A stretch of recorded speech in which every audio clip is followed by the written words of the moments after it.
Hello everyone.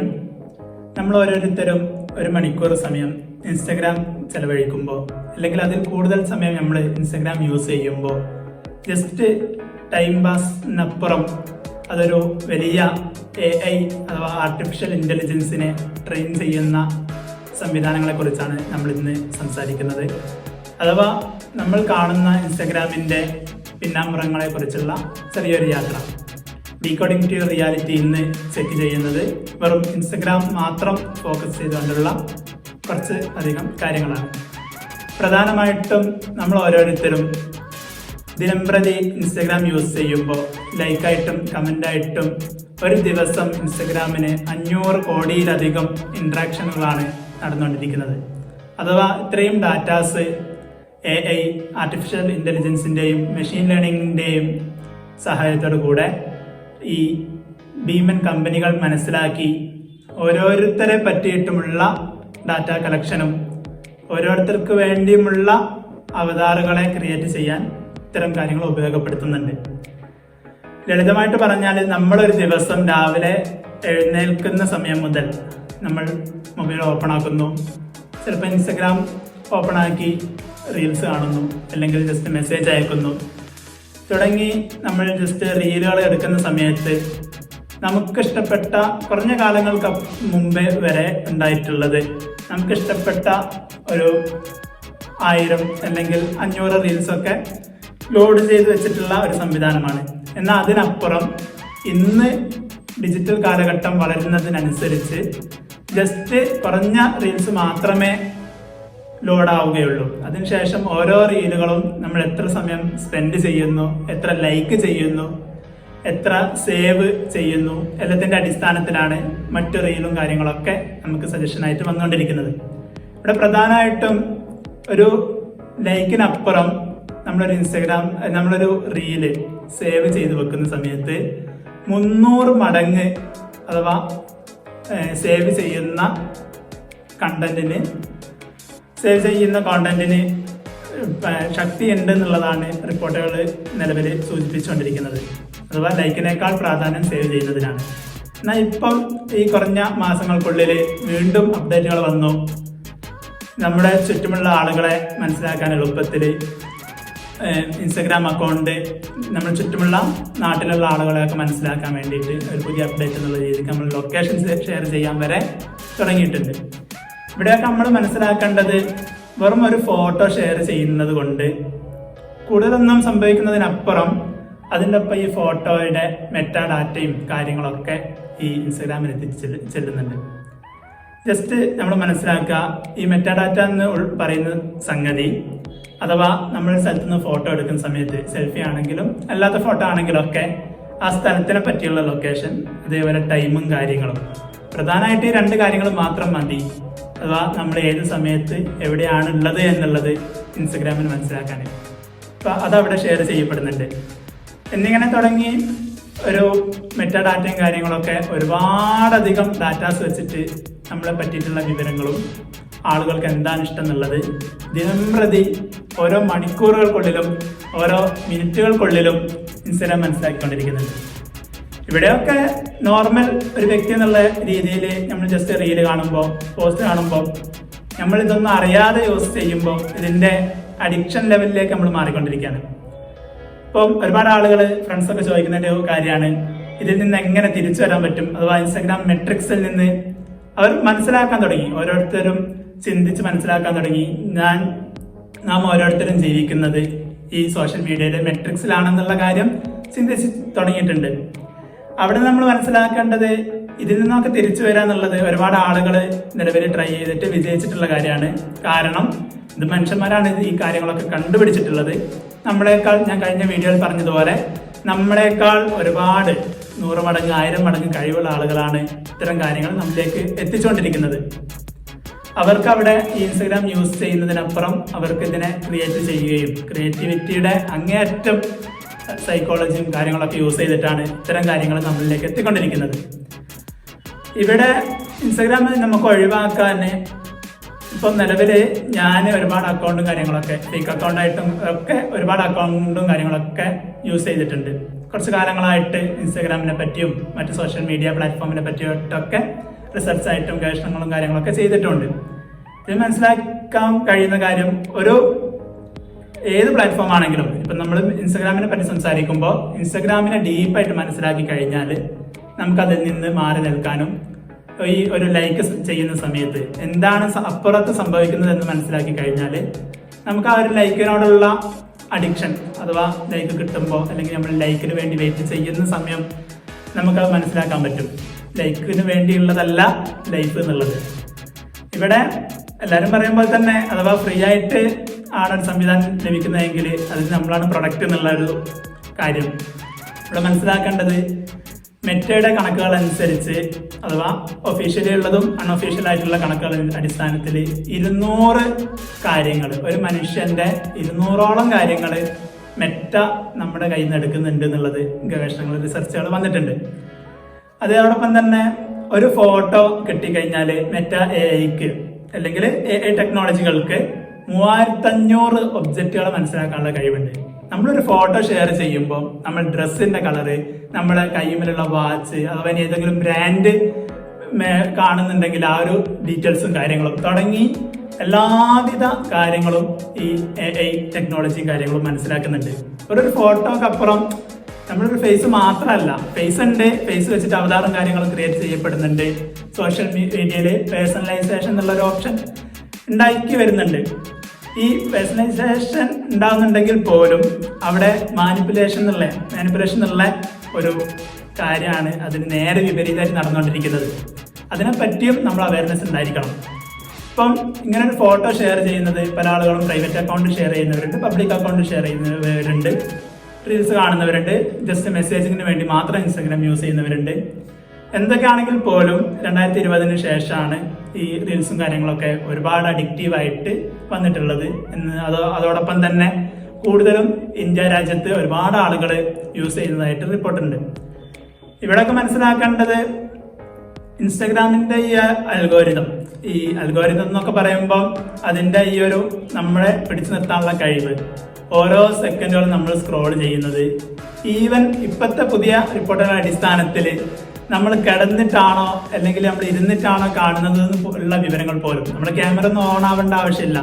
നമ്മളുടെ നമ്മുടെ mobile ഫോണിൽ അതിൻ്റെതായ ഈ ടെക്നോളജികളുണ്ട്. അഥവാ നമ്മുടെ മൊബൈൽ ചരിച്ചാണോ അല്ലെങ്കിൽ നേരക്കാണോ പിടിക്കുന്നത് മനസ്സിലാക്കാനുള്ള ടെക്നോളജികളുണ്ട്. അതടക്കം ചില ആപ്പുകളും ഇൻസ്റ്റാഗ്രാമിന്റെ കേസിൽ ചില റിപ്പോർട്ടുകളുടെ അടിസ്ഥാനത്തിൽ കിട്ടിയിട്ടുള്ളത് അതുപോലും ശേഖരിക്കപ്പെടുന്നുണ്ട് എന്നുള്ളതാണ്. അത്രത്തോളം നമ്മൾ വളരെ സൂക്ഷ്മമായിട്ടാണ് ഇൻസ്റ്റാഗ്രാം പഠിച്ചുകൊണ്ടിരിക്കുന്നത്. നിലവിലെ മറ്റൊരു പ്രധാനപ്പെട്ട കാര്യമാണ് ഇൻസ്റ്റാഗ്രാമിൽ നമ്മളൊക്കെ ഫോട്ടോസ് അല്ലെങ്കിൽ റീൽസും കാര്യങ്ങളൊക്കെ ഷെയർ ചെയ്യുന്നത്. ഇവിടെ ഒരാളും അവരുടെ നേരെ കണ്ണാടിയുടെ മുമ്പിൽ വെച്ചാലുള്ള രൂപത്തിനെ അല്ല അവിടെ ഷെയർ ചെയ്യുന്നത്. പകരം അവരുടെ ഫോട്ടോ എടുത്ത് എൻഹാൻസ് ചെയ്ത് ഫിൽറ്റർ ആഡ് ചെയ്തു എല്ലാവിധ കാര്യങ്ങളൊക്കെ ചെയ്തിട്ട് അവരുടെ സക്സസ് ആയിട്ടുള്ള ലൈഫ് മാത്രമാണ് ഭൂരിഭാഗം ഷെയർ ചെയ്യുന്നത്. ഇവിടെ നമ്മൾ മനസ്സിലാക്കേണ്ടത് സോഷ്യൽ മീഡിയ ഇത്തരത്തിൽ സക്സസിലേക്ക് മാത്രം ഫോക്കസ് ചെയ്യുമ്പോൾ ഫോമോ എന്നുള്ള ഒരു രീതിയിൽ ഒരുപാട് ആളുകൾ, ഒരുപാട് വിദ്യാർത്ഥികളൊക്കെ ഫിയർ ഓഫ് മിസ്സിംഗ് ഔട്ട് എന്നുള്ള സോഷ്യൽ മീഡിയയിൽ നിന്ന് പുറത്താക്കപ്പെടുന്നു എന്നുള്ള ഒരു രീതിയിലേക്ക് വന്നുകൊണ്ടിരിക്കുന്നുണ്ട്. മാനസികമായിട്ടുള്ള പ്രശ്നങ്ങൾ ഉണ്ടാകുന്നുണ്ട്. അതോടൊപ്പം ഏകാന്തത, ലോൺലിനെസ് ആയിട്ട് അനുഭവിക്കുന്ന ആളുകളുണ്ട്. ഇതൊക്കെ ഗവേഷണങ്ങളുടെ അടിസ്ഥാനത്തിലാണ്. ഇവിടെയൊക്കെ നമ്മൾ ഓരോരുത്തരും മനസ്സിലാക്കേണ്ടത് ഏതൊരു ഇൻഫ്ലുവൻസറിനോ അല്ലെങ്കിൽ ഒരു റീൽ ഉണ്ടാക്കുന്ന വ്യക്തിക്കോ ഈവൻ വലിയ പണക്കാർക്കാണെങ്കിൽ പോലും അവരുടേതായ പ്രശ്നങ്ങളും കാര്യങ്ങളും ഒക്കെ ഉണ്ട്. ഇതിനപ്പുറം അത്തരം ഒരുപാട് കാര്യങ്ങൾ നടന്നുകൊണ്ടിരിക്കുന്നുണ്ടെന്നുള്ള യാഥാർത്ഥ്യം നമ്മൾ മനസ്സിലാക്കാൻ ശ്രമിക്കാം. പിന്നെ ഈ ഒരു റീൽസ് അഡിക്ഷന്റെ കാര്യത്തിൽ നിന്ന് പുറത്തേക്ക് വരാൻ വേണ്ടിയിട്ട് അവർ നൽകുന്ന ഓപ്ഷൻസും അതോടൊപ്പം നമ്മൾ മനസ്സിലാക്കിയിട്ട് നമ്മളായിട്ട് ചെയ്യേണ്ട പല കാര്യങ്ങളും ഉണ്ട്. ഞാൻ നേരത്തെ പറഞ്ഞതുപോലെ ഏറ്റവും നല്ല മാർഗമായിട്ട് എനിക്ക് തോന്നിയിട്ടുള്ളത് എല്ലാത്തിൻ്റെയും ഡീപ്പായിട്ട് മനസ്സിലാക്കാൻ ശ്രമിക്കാം. ആ സമയത്ത് നമുക്ക് അതിൻ്റെ വർക്കിങ്ങും കാര്യങ്ങളൊക്കെ മനസ്സിലാവുമ്പോൾ, ഞാനിപ്പോൾ നിലവിൽ ഒരു ഡെവലപ്പറാണ്, അതുകൊണ്ട് തന്നെ ഇതിൻ്റെ പിന്നാമ്പറങ്ങളെ പറ്റിയുള്ള കുറഞ്ഞൊരു ധാരണ ഉള്ളത് കൊണ്ട് അതിൽ നമ്മൾ കൂടുതൽ അഡിക്റ്റീവായിക്കൊണ്ട് പോകില്ല. ഒന്ന്, ഏറ്റവും കൂടുതൽ നമ്മൾ മനസ്സിലാക്കാൻ ശ്രമിക്കാം. രണ്ടാമത്തെ കാര്യം, അതിന് സാധ്യമല്ലെങ്കിൽ നമ്മൾ കുറച്ച് കൊണ്ടുവരാൻ വേണ്ടിയുള്ള വഴികളാണ് നോക്കേണ്ടത്. അതിൽ ചില ആളുകൾ ഇപ്പം നിലവിൽ ഇന്ത്യയിൽ ഭൂരിഭാഗം ഏവറേജ് ടൈം എന്ന് പറയുന്നത് 3.5 മണിക്കൂർ 4 മണിക്കൂറിന്റെ ഇടയിലാണ് ആളുകൾ ഇൻസ്റ്റാഗ്രാം യൂസ് ചെയ്യുന്നത്. അത് അരമണിക്കൂർ യൂസ് ചെയ്യുന്ന ആളുകളുണ്ട്, എന്നാൽ 13 മണിക്കൂർ 14 മണിക്കൂറൊക്കെ യൂസ് ചെയ്യുന്ന, അതിൽ കൂടുതൽ യൂസ് ചെയ്യുന്നവരുണ്ടാകും.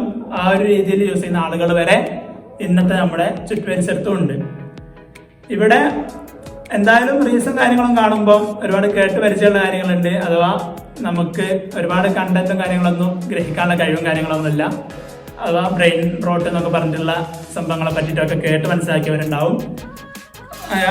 അതിലൊക്കെ നമുക്ക് ഒരു കാര്യത്തിലേക്ക് ഫോക്കസ് ചെയ്യാനുള്ള കഴിവ് 6 സെക്കൻഡാണ് ഇന്നത്തെ പഠനങ്ങളുടെ അടിസ്ഥാനത്തിൽ. അപ്പം ഒരുപാട് റീല് കണ്ടത് കൊണ്ട് പ്രധാനമായിട്ട് കാര്യങ്ങളൊന്നുമില്ല, കുറച്ച് എഡ്യൂക്കേഷൻ കൂടിയ കാര്യങ്ങളൊക്കെ കാണണമെന്നുണ്ടെങ്കിൽ ലെങ്തി ആയിട്ടുള്ള വീഡിയോസ് തന്നെ കാണേണ്ടി വരും. പിന്നെ ഉള്ളത് നമ്മളിപ്പം രണ്ടാമത് ഒഴിവാക്കാനുള്ള വഴി എന്നുള്ളത്, അഥവാ അതിൽ ടൈം സെറ്റ് ചെയ്യാനുള്ള ഓപ്ഷനും കാര്യങ്ങളൊക്കെ ഉണ്ട്. ഇൻസ്റ്റഗ്രാമിൻ്റെ ഉള്ളിൽ തന്നെ അതിൽ നമുക്ക് ഏറ്റവും കുറഞ്ഞ സമയം 15 മിനിറ്റ്, അത് അരമണിക്കൂർ, 3/4 മണിക്കൂർ, പിന്നെ 1 ഹവർ, 2 ഹവർ വരെ സെറ്റ് ചെയ്യാനുള്ള ടൈമിൻ്റെ ഓപ്ഷൻ ഉണ്ട്. അതിൽ പോലും കസ്റ്റമൈസ് ചെയ്യാനുള്ള ഓപ്ഷൻ ഇൻസ്റ്റഗ്രാം നൽകുന്നില്ല. അവിടെയൊക്കെ നമ്മൾ മനസ്സിലാക്കേണ്ടത്, അവര് അതിലേക്ക് കൂടുതൽ ആളുകളെ അഡിക്റ്റീവായിട്ട് കൂടുതൽ സമയം എൻഗേജ്ഡായിട്ട് നിലനിർത്താൻ വേണ്ടിയിട്ടാണ് ഇൻസ്റ്റഗ്രാം ചെയ്തിട്ടുള്ളത്. നമ്മൾ എന്ത് ചെയ്യാം, നമ്മൾ സ്വന്തത്തോട് ചോദിച്ചിട്ട് ഒരു ടൈം സെറ്റ് ചെയ്യാം. അത് വീട്ടുകാർ പറഞ്ഞു തന്നിട്ടാവരുത്, അല്ലെങ്കിൽ രക്ഷിതാക്കൾ പറഞ്ഞു തന്നിട്ടാവരുത്. രക്ഷിതാക്കള് മക്കൾക്ക് വേണ്ടിയിട്ട് ചെയ്യുന്ന സമയത്ത് അവരുടെ നിലവിലുള്ള ഇൻസ്റ്റഗ്രാമിന്റെ ടൈം അതിനുള്ളിലുള്ള സെറ്റിങ്സ് നോക്കിയാൽ മനസ്സിലാക്കാൻ കഴിയും. അതോടൊപ്പം തന്നെ മൊബൈൽ ഫോണിൽ പാരന്റൽ കൺട്രോളിംഗ് എന്നുള്ള സെറ്റിങ്സിന്റെ സൈഡിൽ ഡിജിറ്റൽ വെൽബീയിങ്ങിലേക്ക് നോക്കിക്കഴിഞ്ഞാലും മനസ്സിലാക്കാൻ കഴിയും. അത് നോക്കിയിട്ട് അതിനനുസരിച്ച് ടൈം സെറ്റ് ചെയ്യാം. ഒന്നല്ലെങ്കിൽ സ്ട്രിക്റ്റ് ആയിട്ട് ഒറ്റ ടൈം സെറ്റ് ചെയ്തിട്ട് അതാകുന്ന സമയത്ത് അതിനുശേഷം യൂസ് ചെയ്യാതെ നിൽക്കാം. ഇനി അതല്ലെങ്കിൽ മൂന്നാമത്തെ വഴിയായിട്ട് നമുക്ക് ടൈം കുറഞ്ഞ ടൈം സെറ്റ് ചെയ്യാം. ഇപ്പൊ 15 മിനിറ്റ് സെറ്റ് ചെയ്യാം. എന്നിട്ട് 15 മിനിറ്റ് ആകുമ്പോൾ ടൈം റീച്ച്ഡ് എന്ന് പറഞ്ഞിട്ടുള്ളൊരു മെസ്സേജ് കാണിക്കും. ആ സമയത്ത് അവിടെ ഫുള്ളി ഇഗ്നോർ ചെയ്യാതെ 5 മിനിറ്റും കൂടി എക്സ്ട്രാ ആഡ് ചെയ്യാം, അല്ലെങ്കിൽ 15 മിനിറ്റ് കൂടി എക്സ്ട്രാ ആഡ് ചെയ്യാം. ഒരു ഓപ്ഷൻ താഴെ കാണുന്നതായിരിക്കും സ്ക്രീനിൽ തന്നെ. അവിടെ അങ്ങനെ കുറച്ച് കൂട്ടുമ്പോൾ പോലും നമ്മുടെ മനസ്സിൽ എന്തുണ്ട്, ഇന്നത്തെ ടൈം ആയിട്ടുണ്ട്, അല്ലെങ്കിൽ ഈ ടൈം പോകുന്നത് നമ്മുടെ മനസ്സിന് അറിയുന്നുണ്ട്. ഇതൊന്നും ഇല്ലാതെ ഡയറക്റ്റ് യൂസ് ചെയ്യുമ്പോൾ ഒരുപാട് പ്രശ്നങ്ങൾ ഉണ്ടാകുന്നുണ്ട്. ഇനി ഇതിനോടൊക്കെ അപ്പുറം മറ്റൊരു മേഖല എന്നുള്ളത്, ഇൻസ്റ്റഗ്രാമിൽ നിങ്ങൾ ഷെയർ ചെയ്യുന്ന ഫോട്ടോസും കാര്യങ്ങളും ഒരുപാട് പബ്ലിക്കലി ഷെയർ ആയിട്ട് അതൊക്കെ വിറ്റിട്ട് പൈസ ഉണ്ടാക്കുന്നുണ്ട്. ഇപ്പൊ നിലവില് ഇൻസ്റ്റഗ്രാമിൽ നിന്ന് കിട്ടുന്ന ഫോട്ടോസാണ് കൂടുതലും ടെലഗ്രാമിൽ മലയാളികൾ തന്നെ വിറ്റിട്ട് മാസം 10,000-ങ്ങളും ലക്ഷങ്ങളൊക്കെ ഉണ്ടാക്കുന്നത്. അതിനെപ്പറ്റി ഞാൻ ഒരുപാട് സംസാരിക്കാറുണ്ട്. ഒരുപാട് കാര്യങ്ങൾ നമ്മുടെ മുമ്പുള്ള വീഡിയോയിൽ പോലും പല കാര്യങ്ങളും പറഞ്ഞിട്ടുണ്ട്. ഇവിടെ ഇതൊക്കെ നമ്മൾ പറയുന്ന സമയത്ത് ഒരുപാട് ആളുകൾ ഇന്നത്തെ കാലത്ത് ആർക്കാണ് ഫോട്ടോ ഷെയർ ചെയ്യാതിരിക്കാൻ പറ്റുക, അല്ലെ ഫോട്ടോ ഷെയർ ചെയ്യാത്ത ഒരു പഴയ നൂറ്റാണ്ടിൽ ജീവിക്കുന്ന ഒരു വ്യക്തിയോട് സമാനപ്പെടുത്തുന്നത് എന്തുകൊണ്ടോ, അഥവാ 2K ജനറേഷൻ, ഞാനിപ്പോൾ 2K തന്നെയാണ്, പക്ഷെ ഞാൻ മനസ്സിലാക്കിയിട്ടുള്ള ടെക്നോളജിയും കാര്യങ്ങളും അത് വളരെ അധികം ഡേഞ്ചർ ആയിട്ടുള്ള ഒരു പാതയിലേക്കാണ് പോയിക്കൊണ്ടിരിക്കുന്നത്. ഒരു ജസ്റ്റ് മനസ്സിലാക്കി നമുക്ക് ഓരോ കാര്യങ്ങളും ഓരോന്നിൻ്റെയും ഡീപ്പിലേക്ക് ഇറങ്ങുന്ന സമയത്ത് അതിൻ്റെതായ പ്രശ്നങ്ങൾ മനസ്സിലാക്കാൻ സാധിക്കും.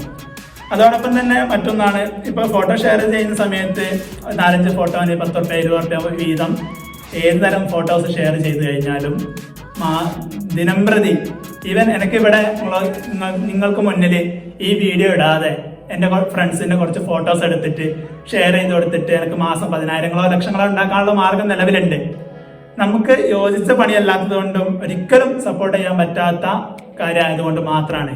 ഇവിടെ ഒരു സൈബർ സെല്ലിന് പോലും ഇതൊന്നും നമ്മുടെ പെട്ടെന്നൊന്നും, അഥവാ കുറഞ്ഞ സമയത്തിനുള്ളിലോ അല്ലെങ്കിൽ മാസങ്ങൾ എടുക്കാതെ വളരെ പെട്ടെന്നൊന്നും ഇതിലേക്ക് എത്തിപ്പെടാൻ കഴിയില്ല.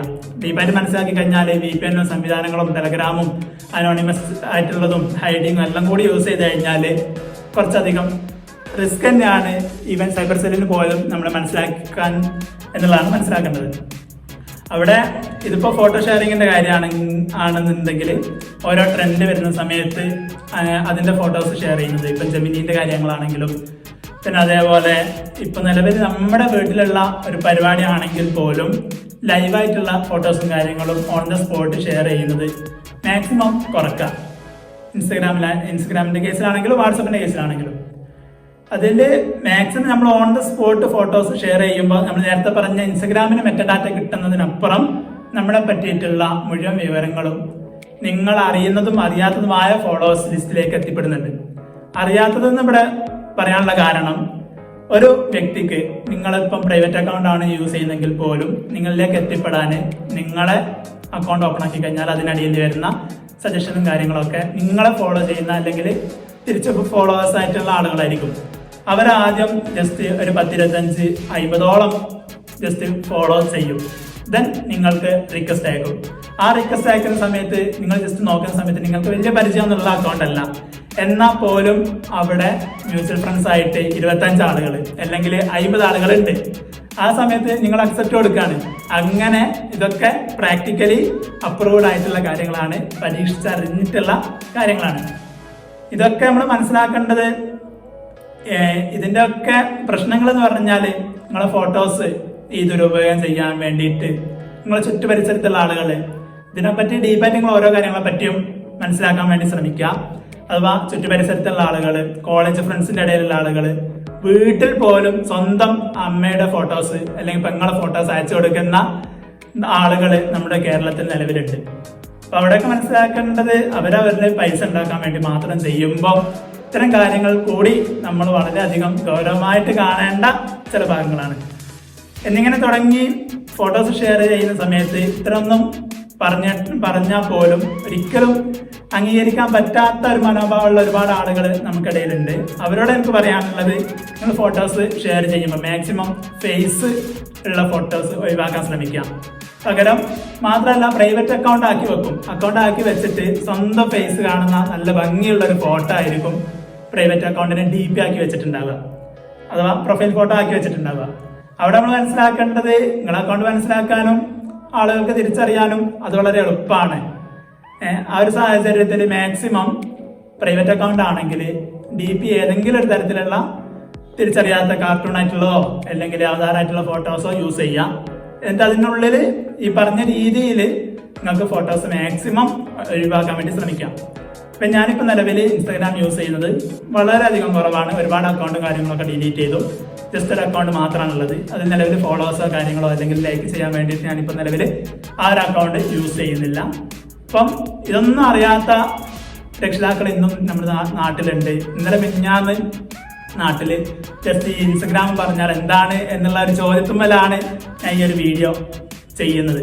അഥവാ രക്ഷിതാക്കൾ മനസ്സിലാക്കേണ്ടത് ഇതൊരു വലിയ പ്രശ്നമുള്ള ഒരു ലോകമല്ല. നല്ല രീതിയിൽ യൂസ് ചെയ്ത് കഴിഞ്ഞാൽ ഒരു ബിസിനസ് ചെയ്യുന്ന ആൾക്ക് പൈസ ഉണ്ടാക്കാനാണെങ്കിൽ ആ രീതിയിൽ, ഒരാളെ ഹെൽപ്പ് ചെയ്യുന്ന ആൾക്ക് കണ്ടന്റ് പറഞ്ഞു കൊടുത്ത് അല്ലെങ്കിൽ എഡ്യൂക്കേഷൻ നടത്തിയിട്ട് സഹായിക്കാനാണെങ്കിൽ ആ രീതിയിൽ, അല്ലെങ്കിൽ നല്ല വിവരങ്ങളെ കളക്ട് ചെയ്യാൻ വേണ്ടിയിട്ടാണെങ്കിൽ ആ രീതിയിലൊക്കെ യൂസ് ചെയ്യാൻ പറ്റിയ ഒരു നല്ല പ്ലാറ്റ്ഫോമാണ്. അതോടൊപ്പം ഇത്തരം രീതിയിൽ നമ്മൾ അറിയാത്ത രീതിയിൽ യൂസ് ചെയ്ത് കഴിഞ്ഞാൽ, ഇല്ലെങ്കിൽ ഇതിന് അഡിക്റ്റീവായ രീതിയിൽ യൂസ് ചെയ്യുമ്പോഴാണ് ഓരോ പ്രശ്നങ്ങളും വന്നു തരുന്നത്. ജസ്റ്റ് സൂചിപ്പിക്കാനുള്ളത് മറ്റൊരു കാര്യം, നമ്മുടെ ഇൻസ്റ്റാഗ്രാമിൽ ഫേക്ക് അക്കൗണ്ടിന്റെ കാര്യങ്ങളൊക്കെയാണ്. ഇപ്പൊ നിലവിൽ ഒരുപാട് ഫേക്ക് അക്കൗണ്ടായിട്ടും അല്ലെങ്കിൽ ഫേക്ക് ഡീറ്റെയിൽസ് ഒക്കെ ഒരുപാട് പബ്ലിക്കലി ഷെയർ ചെയ്യപ്പെടുന്നുണ്ട്. അതോടൊപ്പം ഫേക്ക് അക്കൗണ്ടിന്റെ കാര്യങ്ങളിലേക്ക് വരുമ്പോൾ പല രീതിയിലുള്ള തട്ടിപ്പുകളും കാര്യങ്ങളൊക്കെ നടക്കുന്നുണ്ട്. ഇപ്പൊ 2K ജനറേഷന്റെ ഇടയിൽ തട്ടിപ്പുകൾ നടത്തണമെന്നുണ്ടെങ്കിൽ ഇൻസ്റ്റ യൂസ് ചെയ്യേണ്ടി വരും. അപ്പൊ അവിടെ ചിലപ്പോൾ നമ്മുടെ സ്വന്തം ഫ്രണ്ട്സിന്റെ പേരും ഫോട്ടോയും കാര്യങ്ങളൊക്കെ വെച്ചിട്ട് ഒരാൾ ഫേക്ക് അക്കൗണ്ട് ഉണ്ടാക്കുന്നു, ദെൻ മെസ്സേജ് അയക്കാണ് ചെയ്യാം. ഇനി അതല്ലെങ്കിൽ ഒരു ഫേക്ക് അക്കൗണ്ട് ഉണ്ടാക്കി മെസ്സേജ് അയച്ചിട്ട് നമ്മുടെ ഫോളോവേഴ്സ് ലിസ്റ്റിലുള്ള ഒരാളെ ഫോട്ടോയും കാര്യങ്ങളൊക്കെ അയച്ചു തന്നിട്ട് ഇത് ഞാനാണ്, ഇതെന്റെ പുതിയ അക്കൗണ്ടാണ് എന്ന് പറഞ്ഞിട്ടുള്ള മെസ്സേജും ഡീറ്റെയിൽസും, ചിലപ്പോൾ പൈസ ചോദിക്കൽ, കടം ചോദിക്കൽ എന്നുള്ള രീതിയിലൊക്കെ പല കാര്യങ്ങളും നടക്കുന്നുണ്ട്. അതോടൊപ്പം ഈ ഫേക്ക് അക്കൗണ്ടും കാര്യങ്ങളൊക്കെ മനസ്സിലാക്കാൻ ഞാൻ കഴിഞ്ഞ വീഡിയോയിൽ പറഞ്ഞിട്ടുണ്ട്. അഥവാ അവരുടെ അക്കൗണ്ട് ഇൻഫോ എടുത്തു കഴിഞ്ഞാൽ അതിന്റെ യൂസർ നെയിം ചേഞ്ച് ചെയ്ത അക്കൗണ്ടും കാര്യങ്ങളൊക്കെ ശ്രദ്ധിക്കുക. അതുപോലെ അക്കൗണ്ട് രജിസ്റ്റേർഡ് ചെയ്ത മന്തും ഇയറൊക്കെ ചെക്ക് ചെയ്യാം. അതൊക്കെ അക്കൗണ്ട് ഇൻഫോയിൽ നമുക്ക് കാണാൻ കഴിയും. ഇതൊക്കെ നൽകുന്നത് ഈ ഫേക്ക് അക്കൗണ്ടിനെ മനസ്സിലാക്കാൻ വേണ്ടിയിട്ടാണ്. ഇവിടെ നമുക്ക് എന്ത് ചെയ്യാം, അഥവാ ഒരാൾ നോർമലി ഒരാൾ ഒരു തവണ അല്ലെങ്കിൽ 2 തവണ അല്ലെങ്കിൽ 3 തവണയൊക്കെയാണ് യൂസർ നെയിം ചേഞ്ച് ചെയ്യാം. എന്നാൽ അതേസമയം ഒരു ഫേക്ക് അക്കൗണ്ട് യൂസ് ചെയ്യുന്ന ആള് ഒരു അക്കൗണ്ടും കാര്യങ്ങളൊക്കെ പലതവണ ചേഞ്ച് ചെയ്തിട്ട് 7 തവണ 10 തവണ 17 തവണ ഒക്കെ ചേഞ്ച് ചെയ്ത അക്കൗണ്ടുകൾ ഞാൻ നേരിട്ട് കണ്ടിട്ടുണ്ട്. ആ രീതിയിലുള്ള കാര്യങ്ങളുണ്ട്. പിന്നെ ഇതേ കേസ് തന്നെയാണ് threads app, dating apps, Telegram, WhatsApp, YouTube തുടങ്ങിയ എല്ലാ ആപ്പുകളും കാര്യങ്ങളൊക്കെ വന്നുകൊണ്ടിരിക്കുന്നത്. അപ്പോൾ അതിനെ പറ്റിയുള്ള വീഡിയോ നമ്മൾ വൈകാതെ തന്നെ വേറൊരു വീഡിയോ ആയിട്ട് ചെയ്യണമെന്നുണ്ട്. താല്പര്യമുള്ള കാര്യങ്ങളൊക്കെ കമൻറ്റ് ചെയ്യുക, നിങ്ങളുടെ അഭിപ്രായങ്ങൾ കമൻറ്റ് ചെയ്യുക. ഉപകാരപ്പെട്ടിട്ടുണ്ടെന്നുണ്ടെങ്കിൽ മറ്റുള്ള ആളുകൾക്കൊക്കെ ഷെയർ ചെയ്യാൻ വേണ്ടി ശ്രമിക്കാം. Okay, by.